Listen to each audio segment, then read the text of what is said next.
Yes, alright, nkulamusizaako nnyo, nkwanirizaako nnyo gwe mukwano gwange eyeekumira ku Yugi Update TV era nga nkutegeeza nti okola kyamaanyi nnyo okubeera ku mayengo gano.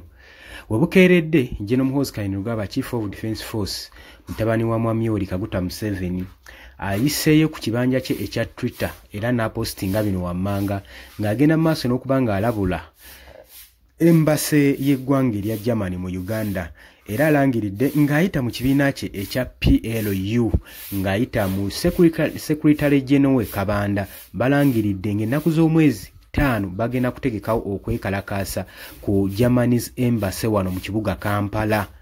Ng'entabwe eva kuki ngenda kuba nga ndukuwa oli ku Yugi Update TV gwatannatweyungako kirira wansi wala ekigambo subscribe ekikoneko obeere nga otweyungako.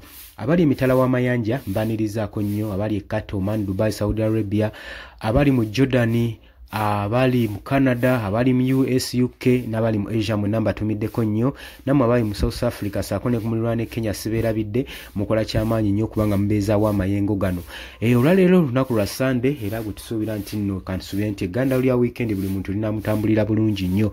Twala okusaasira eri abo abakoseddwamu saako n'abo abafiiriddwako abaabwe. Mukama Katonda agire nga abagumya mwenna tubasaasira yonna yonna gye musinzira okuba nga mutuwuliriza. Kakati Muhoozi Kainerugaba saako n'ekibiina kye ekya PLU nga bulijjo balangiridde okwekalakaasa ku Germany's Embassy. Si gwe mulundi ogusoose Muhoozi Kainerugaba okuba ng'agenda maaso n'okulangirira okwekalakaasa. Juzi yavaayo n'alangirira okwekalakaasa ku Embassy eya Kenya naye era ekikolwa ekyo tekyalabibwayo wabula oluvannyuma yavaayo n'agamba nga waabasonyiye. Kakati tujjukira bulungi nnyo Parliamentary Committee Board ng'esamunalinze General Muhoozi Kainerugaba Chief of Defence Force asobole okujja mu Parliament abitebye ebyogenda mu maaso n'okutwitinga ng'atiisatiisa ba Leader of Opposition saako n'amawanga ageetoolodde Uganda ago bali mu diplomatic ties nabo okusobola okulaba nga batattana ekitiibwa kyabwe. Wabula bamuyita basobole okuba nga basevinga kino okulaba ng'ekitiibwa enkolagana wakati ya Uganda n'amawanga ag'ebunaayira tettattanyizibwa. Ne General Muhoozi Kainerugaba teyalabikibwako wabula yagenda mu maaso n'okubawuuninga saako n'okubatiisatiisa nga wagenda okujja mu maaso abakwate bonna ng'agamba ye tasobola kujja mu maaso g'abaddiikuula. Wabula ng'ebyo bitadde ku bbali mbadde nkulaga enfunda nnyingi zagenze mu maaso ng'avaayo ng'alangirira okwekalakaasa. Parliamentary Committee we yamuyita n'agaana okugendayo oluvannyuma twalabako era ekibiina kye ekya PLU nga kikuliddwamu Secretary General Kabanda yavaayo n'agamba n'alangirira okwekalakaasa nga bagenda kumakinga nga bagenda ku Parliament olw'okuyita mukama waabwe Muhoozi Kainerugaba mu Parliament asobole okuba nga abitebya. Ne twebuuza eno ensonga yali eyimiridde ku ki? Bo baali tebasobola kukiraba nti no mukama waabwe asaanidde okuba ng'agenda mu maaso abitebye ebigenda mu maaso ebikolwa bye mu ggwanga.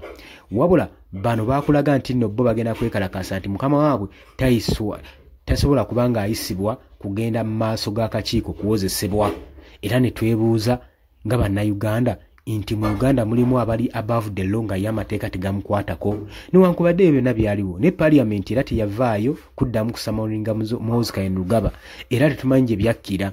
Kakati wuuno balangiridde okwekalakaasa ku German Embassy ng'ennaku z'omwezi 5 bagenda kuba nga beekalakaasa mu kibuga Kampala ku Embassy y'Abagermany wano mu Kampala.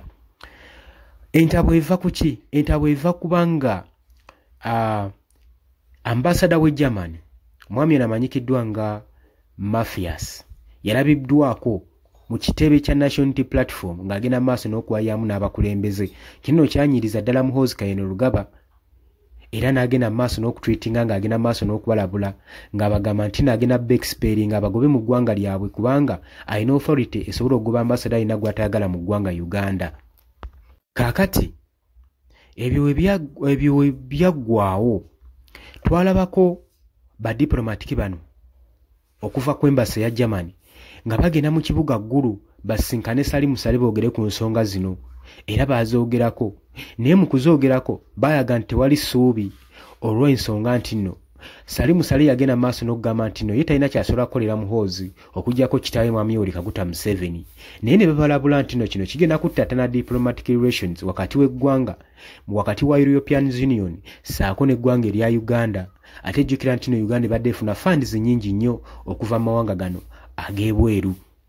Kakati entabwe kweva Muhoozi agamba nti bano batattanye diplomatic convoy oba etteeka eryasayiningibwa mu Vienna Covenant nti siwe batu ba diplomatic basanidde okweyisa, era agamba nti no okukwata ekkubo ne batindiga eggeno ne basinkana National Unity Platform wali Makerere Kavule kyali kikulu ekyali kimenya etteeka mu ggwanga lyabwe. Era George twalabye nga bamulankingako ebijeeteke nga bagamba nti bano bafandinga abayeekera abava mu kibiina ekya National Unity Platform okwetooloola eggwanga era nga n'obujulizi babuyina. Naye Robert Kyagulanyi Ssentamu President wa National Unity Platform yavuddeyo n'agamba ebyo bagezaako kwetaawuluzaako kyabayingiddemu kubanga olwedde baayokyezza dda. Agamba nti bano bagezaako kujeetekana ku fabricatinga bigambo baleme kukolwako accountability ku bikolwa bya General Muhoozi Kainerugaba byagenda maaso n'okukola saako n'ebitongole ebikuumaddembe military agencies omuli ekya UPDF JET bino byonna nga bigenda maaso n'okwenyigira mu kubuzaawo bannayuganda naddala abali ku ludda olw'opposition saako n'okubasiba n'abamu okubacunya obateeka mu mbeera embi. Kakati tetumanyi okwekalakaasa kunaabaawo oba tekuubeewo kubanga enfunda nnyingi zibalangiridde okwekalakaasa nga tetulaba kikolwa kigenda mu maaso. Olowooza otya ku nsonga eno? Jangu mu comment section otangaaza golooza kisaanidde. Ye banaabanga bakikoze golooza kino kirekawa wakati w'eggwanga lya Uganda saako n'eggwanga erya Germany. Olowooza tekirina ng'eki kigenda kuttattanamu diplomatic ties wakati wa Uganda ne European Union. Ngolowooza kino kirina kikinaakyusaako ku bikolwa bya General Muhoozi Kainerugaba. Nze ngamba okusinga okwekalakaasa nti bagenda twala demonstration ku embassy ya Germany bandisaanidde batunuulemu batuule bakansolinge mukama waabwe General Muhoozi Kainerugaba ku bikolwa byagenda mu maaso n'okukola mu ggwanga. Jjukira bano abasajja we kituuka ku human rights violence tebasirika era bavaayo n'omukono ogw'ekyuma era tetubasuubira nti no bagenda kubanga basirisibwa oba bakomekerezebwa ku nsonga eno. Gulowooza kinaabeera? Oli ku Yugi Update TV gwatana tweyungako nkutegeeza kirya wansi olw'ekigambo subscribe kikooneko ojja kubanga otweyungako. Mbagaliza weekend ennungi. Mweraba.